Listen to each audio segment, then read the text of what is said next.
कई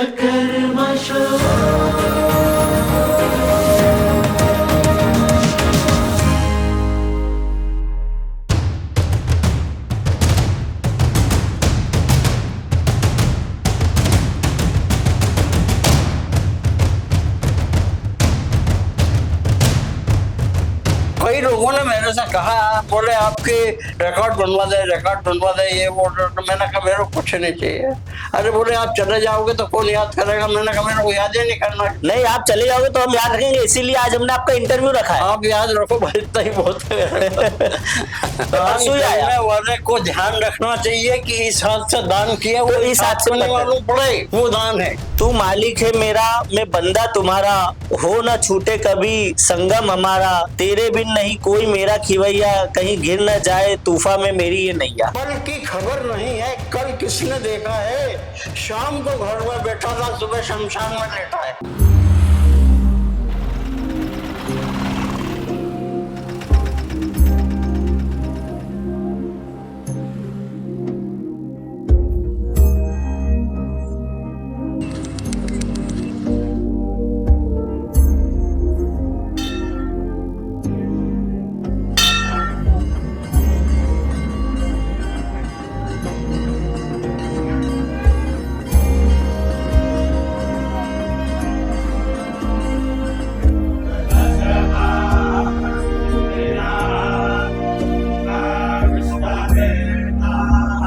नमस्कार दोस्तों, स्वागत है आपका द कर्मा शो पर। आज हम आए हैं रोकड़िया हनुमान मंदिर पर, जहां पर हमने दर्शन किए, प्रार्थना की और भजन चल रहे हैं, कीर्तन चल रहे हैं पंडित जी द्वारा। इन्हीं के बीच एक ऐसे शख्स भी हैं, मिस्टर रतनलाल जी काला, जो कि एक पीड़ा से ग्रसित है। उन्हें घुटनों की प्रॉब्लम है, पैरों की प्रॉब्लम है।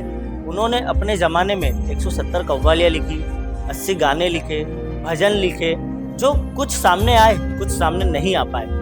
इसीलिए हम उन्हीं की कहानी हमारे मंच पर लाना चाह रहे हैं, हमारे शो पर लाना चाह रहे हैं और आपको दिखाना चाह रहे हैं कि उन्होंने कैसे भजन लिखे हैं, कैसे कविताएं लिखी है। तो अब आप ही देखें उन्हीं की कहानी, उन्हीं की जुबानी, मिस्टर रतनलाल जी काला। थैंक यू सो मच, धन्यवाद। नमस्कार। नमस्कार साहब। बहुत बहुत धन्यवाद आपको। हाँ। आज आप हमारे इस द कर्मा शो पर आए। बहुत बहुत बधाई। क्या काम किया है आपने। ये द कर्मा शो है। हाँ। इसके माध्यम से हम लोगों को बताना चाहते हैं कि अपने कर्म पर ही अपनी सफलता हासिल होती है। कर्म करने से ही सफलता मिलेगी। आप मेहनत करो। हाँ। और कर्म अच्छे करो, कर्म की राह पर चलो। ये गीता का ज्ञान है। अच्छा। हाँ। मतलब गीता में क्या लिखा है? गीता में लिखा है कर्म करिए, भविष्य में आपको ज्ञान जरूर मिलेगा, सफलता जरूर मिलेगी। ये गीता का ज्ञान है। अर्जुन को समझाया था भगवान श्री कृष्ण ने। अच्छा। हाँ। तो वो क्या, किस कर्म पर चल रहे थे वो? उसको युद्ध करते समय भाई बंधु का ख्याल आ गया था, तो उसने अपना अस्त्र पटक दिए थे। फिर अर्जुन ने श्री कृष्ण भगवान ने समझाया था कि नहीं, अपना कर्म करो, फल देना उसके हाथ में है। बहुत बढ़िया। ये तो कर्म की बात हुई। अब मैं आपके बारे में बताना चाहता हूँ। आपका इंटरव्यू भी देखा हमने। हाँ। आपने जो आपका इंटरव्यू बताया कि आपकी एज आज शायद 80 साल, 80 या 82 साल की बताई आपने। 88 साल। 88 साल, सॉरी, 88 साल की आपने एज बताई। हाँ। और आज मैं ये देख रहा हूँ कि 88 साल में भी आप इतने अच्छे से मतलब मंदिर जाते हैं, पूजा अर्चना करते हैं, भगवान का प्रतिक्रमण करते हैं। तो ये बहुत अच्छी चीज है। आज हम जैसे लोग जो हैं, आज हम 35-40 की एज में आकर ऐसा लगता है कि यार हमने जिंदगी जी ली। मुझे संगीत से बचपन से शौक रहा है और मैंने धार्मिक क्रियाएं, धार्मिक भजन, धार्मिक कव्वाली, मैं हारमोनियम बजाना जानता हूँ, बांसुरी बजाना जानता हूँ, तबले बजाना जानता हूँ। बड़े बड़े प्रोग्राम दिए दिल्ली में भी। चांदनी चौक में लाल मंदिर के पास बहुत बड़ा शामियाना बना था। अपने विद्यानंद जी महाराज के टाइम की बात है। अब प्रोग्राम देने गए थे अपने साथियों के साथ, तो 2 घंटे का प्रोग्राम था, मगर सुनने वालों ने 4 घंटे तक नहीं उठने दिया। लगातार। अच्छा। 4 घंटे गर्म रहा। तो आप ये कव्वालियां या संगीत जो करते थे, ये कोई समाज पे या मतलब कोई भजन? कव्वाली के लिए 4-5-6 साथी रहते हैं हमारे, तो साथियों के साथ कव्वाली का कार्यक्रम होता है। किस प्रकार की कव्वालियां थी मतलब ये? धार्मिक कव्वाली, आध्यात्मिक कव्वाली। अच्छा। हाँ। तो एक कुछ गा के बताएंगे आप कुछ कव्वाली? झूम बराबर झूम दीवाने, झूम बराबर झूम, शाम पुकारे आस लगा ले, आस लगा ले, प्रभु पुकारे, उसको जगा कर झूम झूम झूम झूम बराबर झूम। उम्र के कारण थोड़ा सा बोलने में दम भरा जाता है। बराबर है। तो ये झूम बराबर झूम दीवाने भगवान के लिए आपने लिखा था, मतलब हाँ। आपकी एक किताब भी आई थी मेरे पास, ये इसमें आपने शायद कुछ 70 इसमें सब मेरे लिखे हुए भजन है, मगर सब साथी लोग ऊपर चले गए। जो जिन साथियों के साथ में प्रोग्राम देता था, वो साथी में सिर्फ मैं एक अकेला बचा हूँ। अच्छा, हाँ, बाकी सब चले गए। इसमें कुछ 70-80 भजन थे, मैंने एक एक करके पढ़े थे, या कुछ 182 तक भजन है इसमें शायद। इसमें आरती भी लिखी हुई है, जो महावीर भगवान की आरती है आपने वो भी लिखी हुई है इसमें। तो आपने किस उम्र से आपने भजन करना चालू कर दिए थे? ये 1962 से कार्यक्रम चालू किया और 1990 तक रामोशा मंदिर में डेली हमेशा हर रविवार को 1 घंटा 8 से 9 तक कार्यक्रम होता था। हमारा कार्यक्रम शुरू होने के पहले ही भीड़ लग जाती थी। अच्छा। हाँ, और अनवरत कोई नागा नहीं, किसी भी रविवार की कोई नागा नहीं। अगर किसी कारण से हम लोग बाहर होते तो दूसरे बच्चे लोग, महिला लोग को कार्यक्रम को कंटिन्यू करते थे। और आपने ये जो नौकरी करी थी, ये नौकरी क्या सेल टैक्स ऑफिसर थे आपकी? सेल टैक्स में नौकरी की थी मैंने। अच्छा, ऑफिसर नहीं थे। हाँ। तो क्या काम रहता था आपका उसमें? रजिस्ट्रेशन का काम था मेरे पास। सी फॉर्म वगैरह जो व्यापारी को लगते हैं वो इशू करने का काम था मेरे पास। अच्छा। और 34 साल की सर्विस में मेरे 3 बार ट्रांसफर हुए। कहाँ कहाँ पर? तीनों बार ट्रांसफर समाज के लोगों ने अपनी पहल करके और तीनों बार ट्रांसफर कैंसिल करवा दे। अच्छा, मतलब समाज के लोगों ने आपके लिए मोटिवेशनल थे कि वो उन्होंने कहा हमारे यहाँ जो मल्हारगंज में और शहर में जो भजन संबंधी धार्मिक कार्य में जो जागरूकता है वो इनकी वजह से है। और एक बार तो प्रकाश चंद्र जी सेठी सीएम के पास जाना पड़ा था और उन्होंने कहा, बोले इससे छोटे से काम के लिए मेरे पास क्यों आए? और बोले साहब सुनते ही नहीं है कोई। उन्होंने घुमाया फोन और उसी वक्त ट्रांसफर कैंसिल किया। उस टाइम सीएम कौन थे? नहीं, लोकल गवर्नमेंट को। अच्छा। अपने कमिश्नर वगैरह इनको फोन लगाया। अच्छा। हाँ, जो ट्रांसफर जिनने किए थे उनको फोन लगाया सीएम ने, ये ट्रांसफर कैंसिल करके और अभी मुझे इमीडिएट सूचित कीजिए। लेकिन मैंने एक हमेशा ये देखा है कि अपने वाले लोग ट्रांसफर करवा देते, और आपके साथ ये अच्छी घटना हुई कि अपने वाले लोगों ने आपका ट्रांसफर रुकवा दिया। ये बहुत अच्छी चीज है। ये बहुत अच्छी चीज सुनने को मिली आज। नहीं, मैंने किसी को कहा नहीं कि मेरा ट्रांसफर रुकवा दीजिए।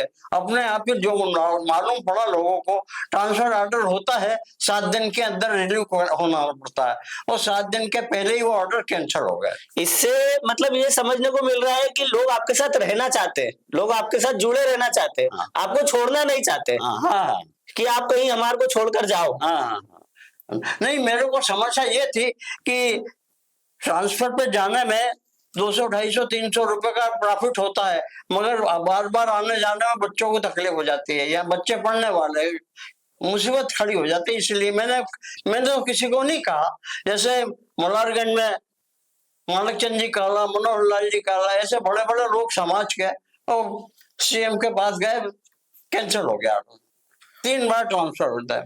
और इंदौर के बारे में आप कुछ बताना चाहेंगे? इंदौर में आपने क्या क्या देखने को मिला है? आपको इंदौर में क्या सीखने को मिला है? इंदौर में देखने के लिए मुझे वैसे तो सब देखा हुआ है, मगर बाहर से कोई मेहमान वगैरह आते करते तो उनको गीता भवन है, कांच का मंदिर है, अपने अन्नपूर्णा आश्रम है, ये इनके लिए मैं उनको प्रेरित करता हूँ। अभी गोमटगिरी बनने के बाद गोमटगिरी का कहा मैंने कि भाई एक बार दर्शन जरूर कीजिए आप, और आसपास में बहुत अच्छी अच्छी जगह है, और बड़े लोग जो बाहर से आते थे वो बड़े खुश होते थे, बोले अच्छी जगह बताइए आपने। कभी कभी तो ऐसा होता था कि उनको कोई लाने ले जाने वाला नहीं होता था, तो मैं अपने पास से उनको व्यवस्था करके अच्छा। उनको ये तो अच्छा है, आपको एक पुण्य भी मिला, यही कर्म मिला आपको, ये पुण्य भी मिला। कभी कभी तो कोई आता है, बराबर है। अपने लिए सौभाग्य की बात है कि अपन सेवा दे रहे हैं, सेवा कर रहे हैं। बराबर है। आपके इंटरव्यू में हमने देखा, हाँ, आपने कुछ पैरों की प्रॉब्लम बताई थी आपको। हाँ, क्या प्रॉब्लम है आपको? ये प्रॉब्लम मेरे को 1928 है। ये क्या है प्रॉब्लम? ये प्रॉब्लम हेरिडिटी है। हमारे दादाजी को भी थी, पिताजी को भी थी, भाई को, बहन को, माताजी को, सबको घुटने की प्रॉब्लम थी। अच्छा, तो ये मतलब पहले से चली हुई आ रही, जो आगे तक चलती रहेगी? अभी भी जो मेरी सिस्टर हैं वो भाई हैं, उनको प्रॉब्लम है। अच्छा, तो इसका समस्या का समाधान क्या है? इस इसका समस्या को समस्या मतलब का समाधान सिर्फ ऑपरेशन, ऑपरेशन के अलावा कोई समाधान नहीं है। वैसे दवाइयां चल रही है, जैसा भी आप आते जाते हो आपने देखा होगा मेरे को कि मैं कैसे उठता बैठता हूँ, बाकी मुझे कोई तकलीफ नहीं, बहुत बहुत बढ़िया। मेरे बेटे बहू से, मेरे पत्नी से, मेरे बच्चे से, मेरे तो ग्रैंडसन से ओके। कोई तकलीफ नहीं। पूरी पूरी इमदाद करते हैं, पूरी हेल्प करते हैं, पूरी सेवा करते हैं। फुल सपोर्टिव है, फैमिली आपको फुल सपोर्ट करती है। और जो आपके घर वाले हैं या आस पड़ोस के लोग हैं, उनका कैसा बिहेवियर रहता है आपके प्रति, मतलब एक आदर और सम्मान? बहुत संतोषजनक, बहुत संतोषजनक, कोई दिक्कत नहीं है। अच्छा, और एक आपने मेरे को ना एक कव्वाली सुनाई थी एक बार, मैं आपके पास मिलने आया था, तो कव्वाली मुझे सुनाओ ना, मुझे अच्छी लगी थी कुछ, वो कुछ गाया था आपने शायद। आध्यात्मिक कव्वाली नहीं है वो, हाँ, भजन, भजन। आध्यात्मिक, हाँ, क्या आध्यात्मिक भजन है। क्या पंक्ति थी वो भजन की? कव्वाली तो अकेले गा ही नहीं सकते, क्योंकि साथ जो बहुत जरूरी है। वो पूरी टीम चलती है हाँ, उसके लिए, टीम बराबर। रहती है पूरे। तो ये आध्यात्मिक है। जैसे भगवान नीचे भी है, ऊपर भी है। नीचे वाले भगवान को देख सकते हैं, ऊपर वाले भगवान को नहीं देख सकते। बराबर। तो थोड़ा ध्यान से सुनिए आप, मेरे को दम भरा जाता है खाना। हाँ, दो पंक्तियां हमारे लिए आप। एक दिन तो अदालत में खड़ा होना पड़ेगा, इंसाफ करे वो जो भुगतना ही पड़ेगा। इस बाग में सूरज भी निकलता है लिए गम, फूलों की हंसी देख के रो देती है शबनम। कुछ देर की कुछ देर की खुशियां है तो कुछ देर का मातम, कुछ देर का मातम। आया है यहाँ पर तो वहां जाना पड़ेगा, एक दिन तो अदालत में खड़ा होना पड़ेगा। लाखों यहाँ शान अपनी दिखाते हुए आए, दम भर के लिए नाच गए धूप में साए। वो जानते वो जानते थे कि ये दुनिया है सराय, दुनिया है सराय। आया है शाम को तो सुबह जाना पड़ेगा, एक दिन तो अदालत में खड़ा होना पड़ेगा। बहुत बढ़िया। ये आपने खुद ने लिखा पूरा, एक एक पंक्ति, इसमें एक एक वर्ड। हाँ, इसमें मैंने देखा था, हेडलाइन देखी थी, इसके एक एक वर्ड आपने लिखे। तो मेरे को एक इसका वो बताओ ना, इसका मतलब क्या हुआ अदालत में? 1920 में, हाँ शायद 40 में जवाब करके पिक्चर आई थी। नहीं, मैं तो 91 में पैदा हुआ था। उसमें ये तर्ज थी, वो तर्ज मेरे को ध्यान आई, तो मैंने फिर ये भजन, आध्यात्मिक भजन। मैंने तो वो वाला गोविंदा की पिक्चर आई थी, वो देखी थी, जो बोएगा वही पाएगा, तेरा किया आगे आएगा, रहमत है क्या बनकर मौका, जैसी करनी वैसी भरनी। तो आप जैसा करोगे वैसा ही भरोगे, यही हमारा कर्म कहता है। तो आपकी भी जो पंक्तियां है, जाएगा जब यहाँ से कुछ भी साथ होगा, 2 गज कफन का टुकड़ा तेरा लिबास होगा। इसका ये अदालत में खड़ा होना ही पड़ेगा का एक मतलब क्या है जी? ये अदालत में खड़ा होना ही पड़ेगा, हाँ। इसका मतलब क्या है? इसका मतलब ये है कि आज भारत में, हिंदुस्तान में, विदेश में, कहीं भी अंदरूनी जब अदालतें होती है, मजिस्ट्रेट होते हैं, वकील होते हैं, उनके यहाँ गवाह पुरावे, नोटिफिकेशन और उसके आधार पे ये फैसले देते हैं। ऊपर जो अदालत है वहाँ कोई सबूत, वहाँ कोई वहाँ कोई फैसला नहीं होता। वहाँ तो आपका कंप्यूटर जो है जहाँ काम करता है, वैसे जैसे आपने कर्म किए उसी वक्त में कंप्यूटर में दर्ज होता है, और बराबर। कंप्यूटर के दर्ज के आधार पर आपका तुरंत फैसला हो जाता है।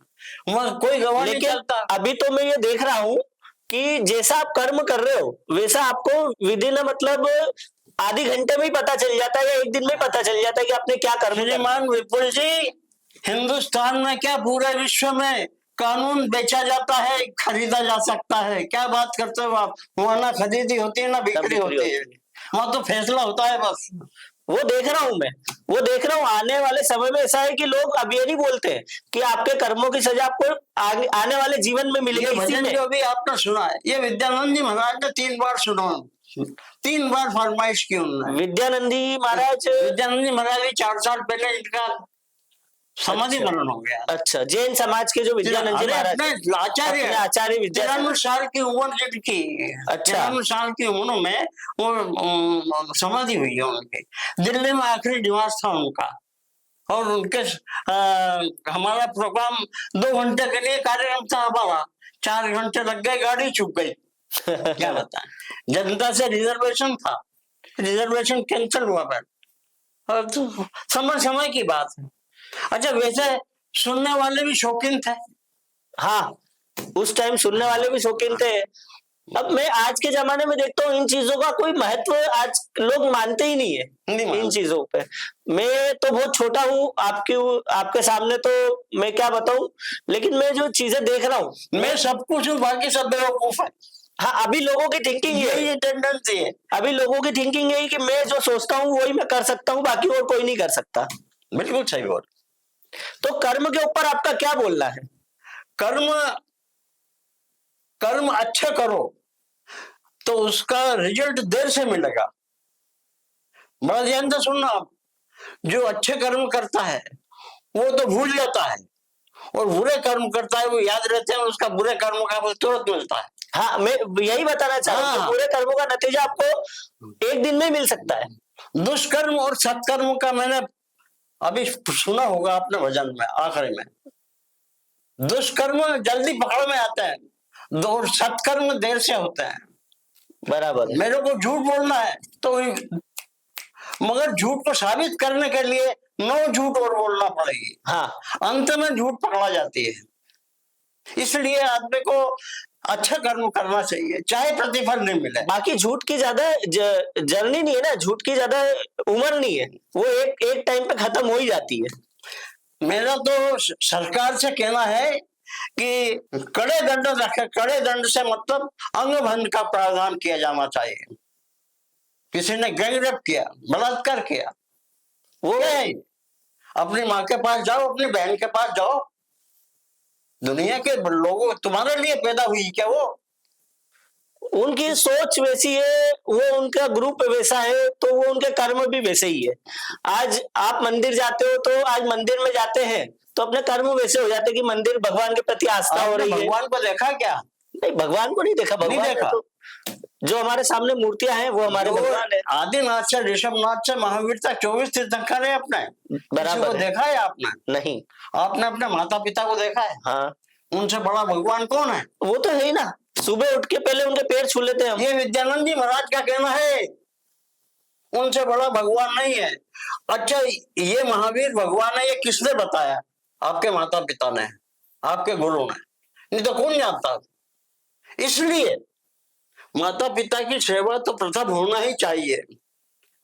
आप यदि माता पिता की सेवा करेंगे तो आपके बच्चे आपकी सेवा करेंगे, वो तो चलता जाएगा, वो जीवन लाइफ है, वो आगे बढ़ती रहती है। आजकल की जनरेशन समझती नहीं है, सुनती नहीं है। आपने जैसा आपके माँ बाप के साथ किया है वैसा आपके बच्चे आपके साथ करेंगे, ये हमारी फिल्मों में भी दिखाया जाता है। हाँ। और ये हमारी ओरिजिनल लाइफ में भी हम देखते हैं। ये तो जीती जागती फिल्म है, अपना परिवार, ये हम देखते ही लाइव देखते हैं। हाँ।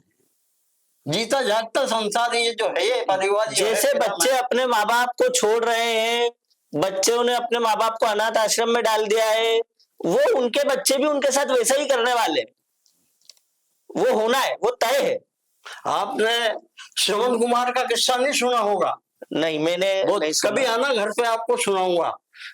क्या है श्रवण कुमार जी का? श्रवण कुमार के माता पिता दोनों सूरदास थे।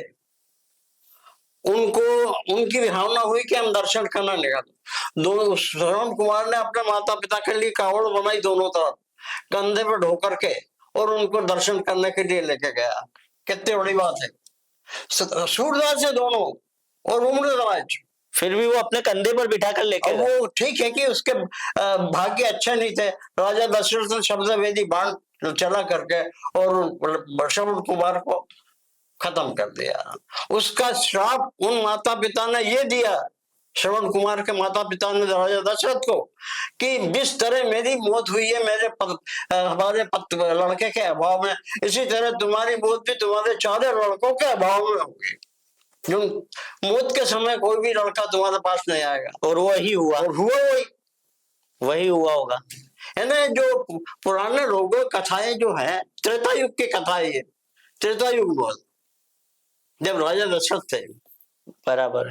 अभी मैं ये देखता हूँ कि जो हम कर्म कर रहे हैं, जो हम काम कर रहे हैं, तो अभी पहले के जमाने में कुछ अलग कर्म होते थे। आज जैसे कोई नौकरी कर रहा है तो नौकरी में उसके काम अलग होते थे, आज की नौकरी के काम अलग हो गए। आज की तारीख में गलत काम को सही काम कहा जाता है।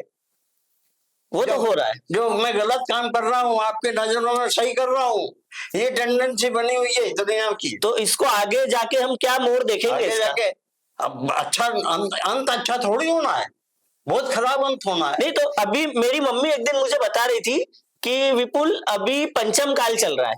पंचम काल ऐसा चल रहा है कि लोग आने वाले समय में एक दूसरे को काट कर खाएंगे। श्रीमान जी आपने कल देखा है?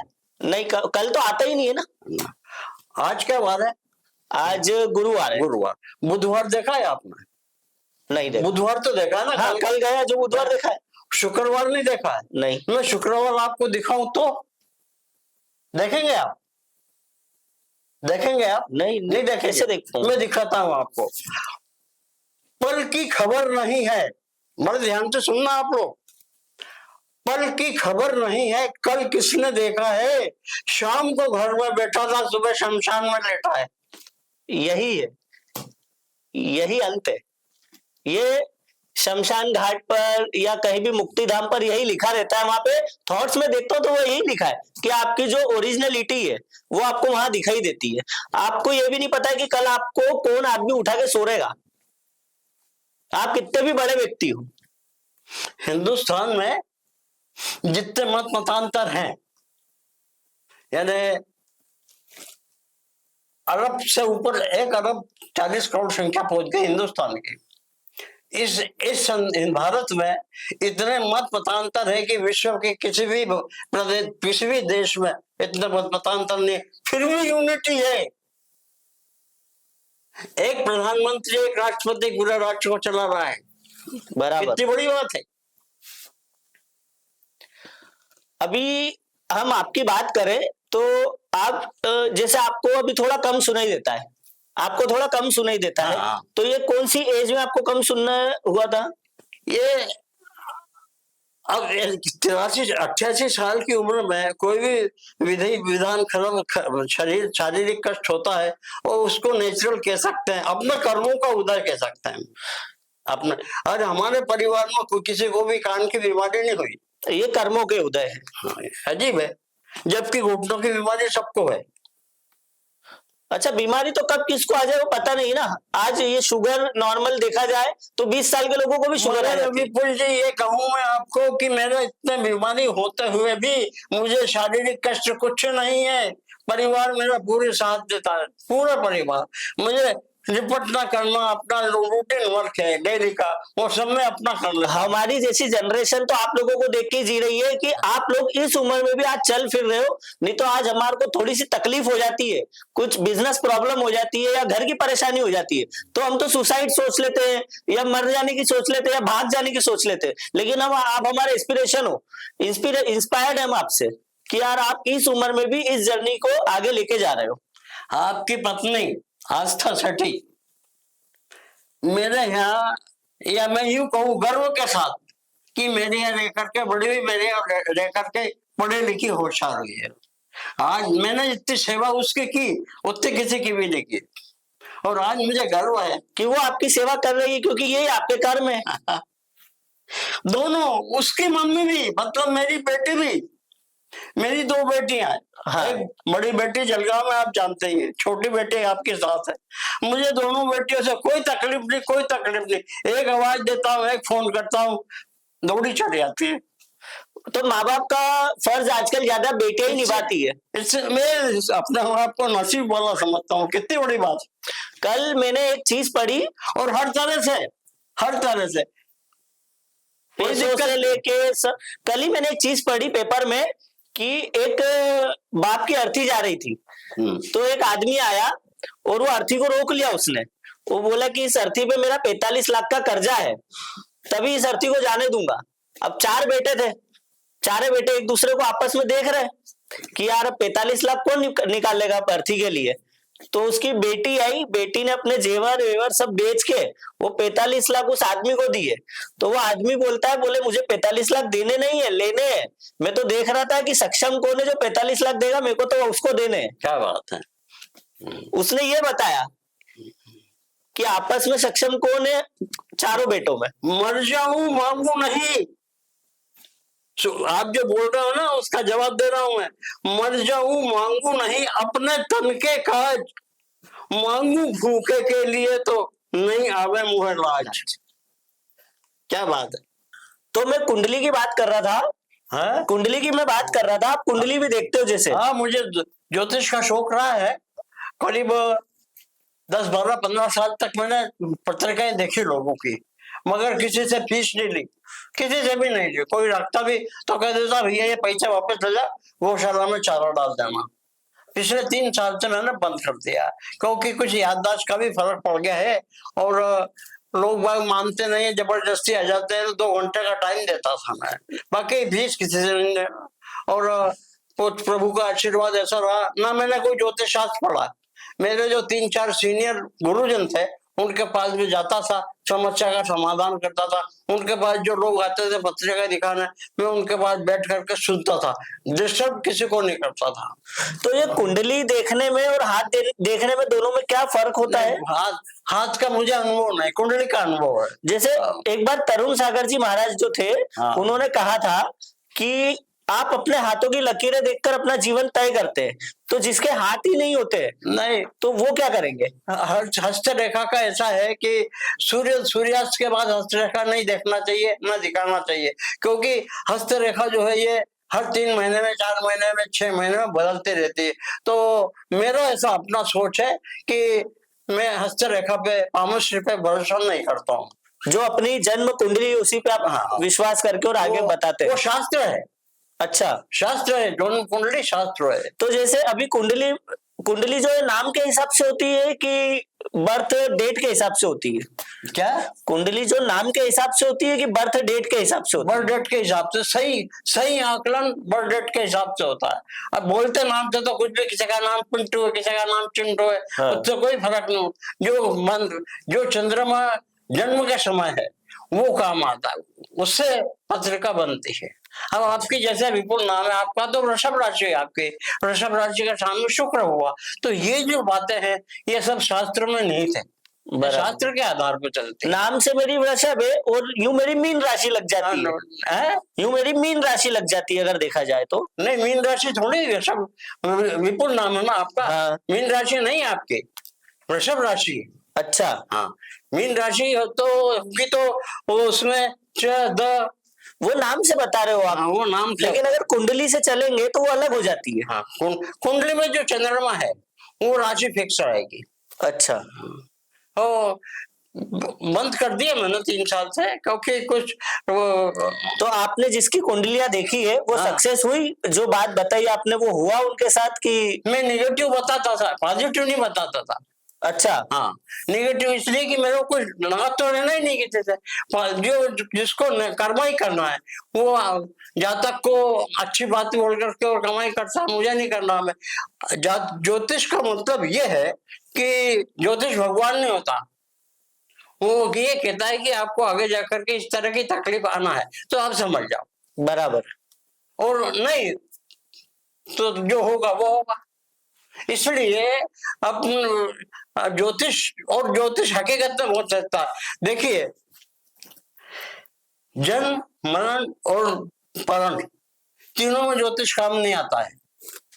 जन्म में डॉक्टर ने किया 4 दिन रुक जाओ, पंडित जी को पत्रिका दिखाई जाते उसके प्रेग्नेंट लेडी के, उन्होंने कहा 8 दिन बाद, और वो पता लगा रात को 12 बजे हो गए। इसलिए इसी तरह से मृत्यु में कोई नहीं पता है किसी को, कोई नहीं करता। शादी में 99% शादियां मुहूर्त में नहीं होती। बराबर है। 99% में जितनी भी शादियों में गया हूँ कभी भी टाइम पे नहीं हुआ।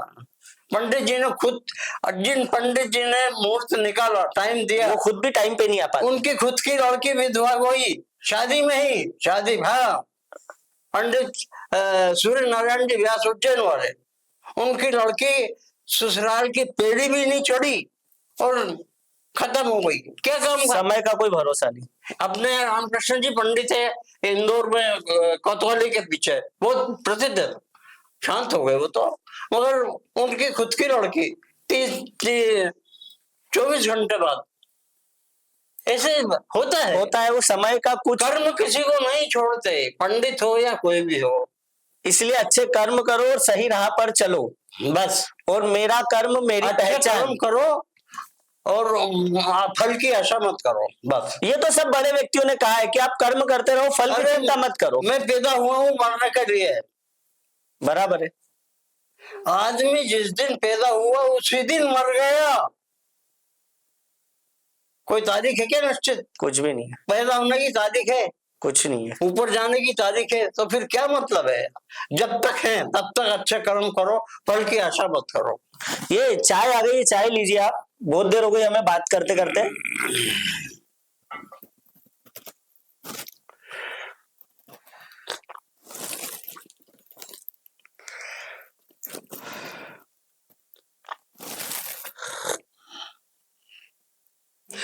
चाय चतुर्भुज कप नारायण, ध्यान से सुनना। हाँ।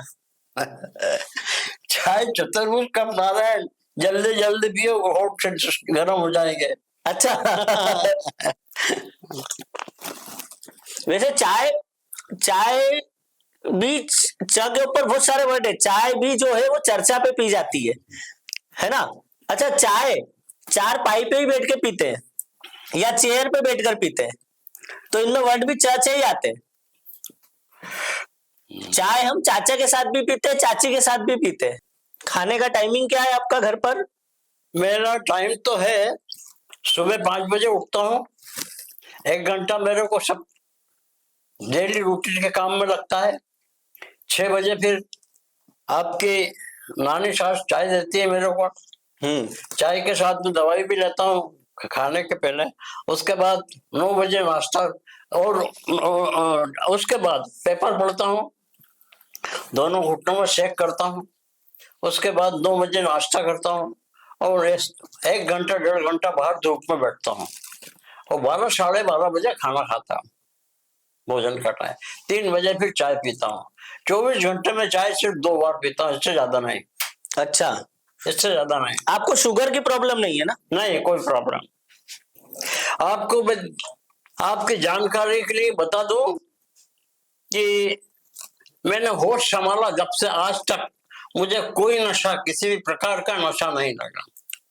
वो तो आपका रहन सहन, आपका ग्रुप, आप शुरू से आध्यात्मिक रहे हो। दौरे पे भी जाते थे, और हमारे साथ वाले जो दौरे पे रहते थे 4-5 आदमी, वो सब तरह के खाना पीना चलता था। मैं उनके साथ अपने जगह तलाश करके और शुद्ध खाना, शुद्ध भोजन।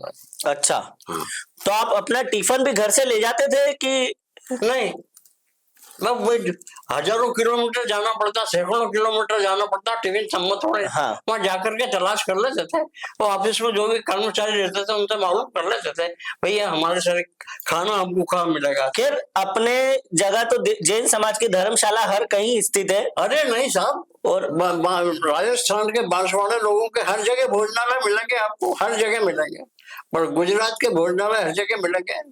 आजकल जैन फूड हर जगह मिलने लग गया। हाँ, कभी खाने की कोई प्रॉब्लम नहीं रही। तो आप ये जो भजन गाते थे मंदिर में, हाँ। और जो कव्वालियां करते थे, शेरो शायरिया करते थे, तो पब्लिक का रिस्पांस क्या आता था? अच्छा आता था कि उठने नहीं देते थे, वंस मोर चलते थे। अच्छा, उस टाइम भी वंस मोर चलता था। अभी तो मैं देखता हूँ कि हम क्लब जाते हैं तो वहां लोग, कोई सिंगर आया, कोई आया तो बोले वंस मोर। ऐसा आपके लिए भी होता था वंस मोर? कभी हम अपनी मर्जी से कार्यक्रम हमने खत्म नहीं किया। अच्छा, पब्लिक की मर्जी पब्लिक से। की मर्जी हाँ, वो कहते पब्लिक के मेहमान आता अपनी वजह से जाता और जाता आपकी मर्जी से, हमारी मर्जी से। ये तो हर जगह होता ही है। हाँ बता। तो अब आप आगे के लिए क्या बताना चाहोगे? हमारी देश की जो पीढ़ी है, हाँ जो युवा है, उनको क्या देना चाहोगे आप मार्गदर्शन? मैं तो यही कहना चाहूंगा कि अच्छा कर्म करो, फल की अपना आशा मत करो, बस। और कुछ किसी को आप फूल नहीं दे सकते तो छूट मत दीजिए, बस यही हो गया। इसके अलावा और कुछ नहीं कहना है। बराबर है। आपके मुंह से अमृत निकले, आप अच्छा काम करो, किसी को गाली नहीं दो। व्यापारी का विशेष करके अग्रवाल समाज, माहेश्वरी समाज और जैन समाज का एक कर्तव्य है कि अपनी नेट कमाई में 10% दान करना चाहिए। अच्छा, कोई करता है क्या? बहुत से करते हैं, बहुत से नहीं करते हैं। वो नहीं करते। उस दान के पीछे उनकी अपेक्षा प्राप्ति की होती है। वो तो नाम नाम शोहरत चाहिए ना। आज जो बोलियां लगती है वो नाम शोहरत चाहिए लोगों शोहरत को। चाहिए उनको। हाँ, अपन यदि कहें कि आप गौशाला में 100 रुपए का चारा डलवा दीजिए, डलवाएंगे क्या? मैं मानता हूँ नहीं, बात बता रहा हूँ मैं। नहीं डलवाएंगे। मैं मानता हूँ जो दान होता है वो गुप्त दान होता है। सबसे बड़ा दान गुप्त दान, सबसे बड़ा महादान ही वही है। और इसके अलावा आप किसी भूखे को खिला दो, वो सबसे बड़ा दान। आज कुंडली में भी, मेरी कुंडली में दान परसों ही आया। करने वाले को ध्यान रखना चाहिए कि इस हाथ से दान किया, तो वो इस हाथ से नहीं पकड़। मालूम पड़े वो दान है। वही कर्म है, वही दान है। हाँ। और वही कर्म आपके आगे काम आएगा, ये मैंने देखा है। और शिखर जी जाना है 1 महीने बाद, और दुनिया भर में एडवर्टाइज कर देंगे, बोले फलानी तारीख का रिजर्वेशन हुआ है और ये सामान खरीदना, वो सामान। क्यों भैया, क्यों? हमारे शिखर जी जाना। वो दिखाना है ना, दिखाना है नित्यानंद लोगों जी को। महाराज का कहता है तुम्हारे जाने के पहले तो तुमने लोगों को दर्शन करवा दिए। आपने शिखर जी बोला, हाँ। सामने वालों ने दर्शन कर लिए, आप तो वहीं रह गए। बराबर है। यानी कोई भी शुभ कार्य आप कर रहे हैं, वो किसी को एडवर्टाइज मत करिए, पहले आप करिए फिर बताइए, वो अपने आप लोगों को दिखेगा। बिल्कुल। मैंने ये चीज देखी है कि अपने आप अगर आप दिखेगा। काम कर रहे हो तो लोगों को अपने आप दिखेगा। और आज तो सोशल मीडिया का जमाना है। अब किसी को दिखाने की जरूरत ही नहीं है। अब लोगों के हाथों में मोबाइल है। एग्जामिनर परीक्षा देने जाता है, 100% आता है क्या? नहीं आता, नहीं। और टिपा टिपी करता है तो भी नहीं आएगा। फिर भी नहीं आते 100%। नहीं आते। तो एक हमें कुछ एक अच्छी शायरी सुनाइए, कर्म के ऊपर कुछ आपने लिखी हो। इतनी आपने 180 कहानी नहीं, मैं किताबें कव्वाली तो नहीं सुना सकता। कव्वाली ने एक कविता कुछ, या कुछ एक पंक्ति कर्म के ऊपर आपने कुछ बनाई हो, नहीं। कर्म के ऊपर कुछ आपने कविता बनाई हो, तो उसकी 2 पंक्ति अगर आपके पास हो। तू मालिक है मेरा, मैं बंदा तुम्हारा, हो न छूटे कभी संगम हमारा, तेरे बिन नहीं कोई मेरा खिवैया, कहीं गिर न जाए तूफा में मेरी ये नैया। मैं बहुत जगह गए कार्यक्रम देने, एक मेरी डायरी खो गई। अच्छा, इसके बाद जो लिखी थी उसमें करीब 10, 12, 15, 2-3 कव्वाली और दूसरे गोमटगिरी कव्वाली भी लिखी हुई है। अच्छा। श्रवण बेलोरा की कव्वाली लिखी हुई है। अभी मैंने देखा है कि लोग जो जैसे आपने लिखा है, आपने किसी को दे दी, उन्होंने स्टेज पे जाकर सुना दी, ऐसा हुआ कभी? अरे हो गया ऐसा, पंकज शांत हो गया अपने यहाँ। पंकज जैन करके एक जो था, उन्होंने छिंदवाड़ा में मेरी कव्वाली उसका नाम था। और अच्छा। जिस कार्यक्रम में वो गया था, वो उसमें इंदौर की 4-5 महिलाएं थी अपने। ओ भैया, ये तो रतन काका साहब की कव्वाली है, तू अपना नाम क्यों ले रहा है? अच्छा, ऐसा होता हाँ, था बोल दिया कि आपकी कव्वाली उसने स्टेज पे परफॉर्म कर दी। झूम बराबर झूम की उसने बोले उन्होंने शुरू की 2 लाइन उनकी, बाकी मेरी है। अच्छा। तो एक महिला, आप जानते हो पोया जी करके है ना? नहीं, मैं नहीं जानता। उसी परिवार की, छिंदवाड़ा के परिवार की अपने बहू आई। अच्छा। उसने डायरी मेंटेन करी है, उन्होंने बता दिया, बोले देख डायरी। हाँ, लिखी आपने, लिखी है तो होता ही है, वो हो ही जाता है कि आपसे सुनी और वहां। अपन तो कहते हैं अच्छा है, कई लोगों ने मेरे से कहा, बोले आपके रिकॉर्ड बनवा दे ये वो। मैंने कहा मेरे को कुछ नहीं चाहिए। अरे बोले आप चले जाओगे तो कौन याद करेगा। मैंने कहा मेरे को याद ही नहीं करना। नहीं, आप चले जाओगे तो हम याद रखेंगे, इसीलिए आज हमने आपका इंटरव्यू रखा है। आप याद रखो भाई, इतना ही बहुत है। तो अब आप आगे क्या बोलना चाहेंगे हम हमारे देश के लोगों को, युवा पीढ़ी को, कि क्या कर्म करें? तो आपसे मिलके बहुत अच्छा लगा, आप आए, आपका बहुत बहुत आशीर्वाद हमारे ऊपर बना रहे। हम ऐसी कामना करते हैं कि आप स्वस्थ रहें और हमें ऐसी प्रेरणा देते रहें। मेरा आज का दिन आपके कारण बहुत अच्छा व्यतीत हुआ। मैं सोता तो नींद खराब हो गई आज। चलो, बहुत बहुत धन्यवाद, हम मिलते हैं। बहुत बढ़िया, बहुत बढ़िया। तो देखा दोस्तों आपने, द कर्मा शो पर मिस्टर रतन लाल जी काला का ये एपिसोड आपको बहुत ही अच्छा लगा होगा। उन्होंने कहानियां सुनाई, किस्से सुनाए, समाज की गतिविधियों के बारे में बताया और घुटनों की पीड़ा के बावजूद भी वो हमारे शो पर चलकर आए। उन्होंने जागरूक किस्से सुनाए और अपनी तकलीफें भी बताई और कैसे बताया कि आप कर्म की राह पर चलो, जीवन में आपको सफलता जरूर हासिल होगी, बस मेहनत करते रहो और फल की चिंता मत करो। तो देखते रहिए दोस्तों द कर्मा शो। इस चैनल को लाइक करें, सब्सक्राइब करें, कमेंट करें और नेक्स्ट एपिसोड में देखेंगे हमारे नए गेस्ट के साथ द कर्मा शो।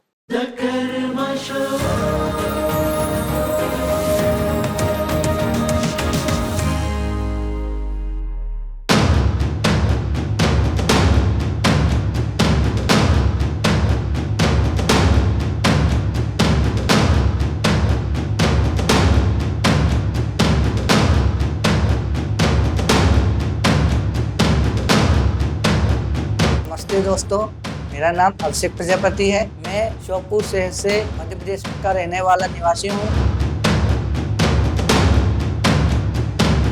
दुनिया ने कहा था कि इसे मत पालो, पर मेरी मम्मी ने फिर मुझे पाला और मेरा सपना है कि मैं एक IAS बनूं, अधिकारी, ताकि दुनिया को दिखाएं कि कुछ तो है इसमें। जब दुनिया में आए हैं तो कुछ तो करके ही दिखाएंगे। अगर कोई बोलते अरे ये विकलांग है, क्या कर लेगा ये, पर अपन को उससे नहीं घबराना है। बिल्कुल, आपको उसका सामने करके दिखाना है कुछ, कि हम में कुछ काबिलियत है, उसको दिखाना है कि भगवान ने हमें कुछ शक्ति तो दी है कि हम आए हैं और कुछ करके दिखाएंगे। बिल्कुल।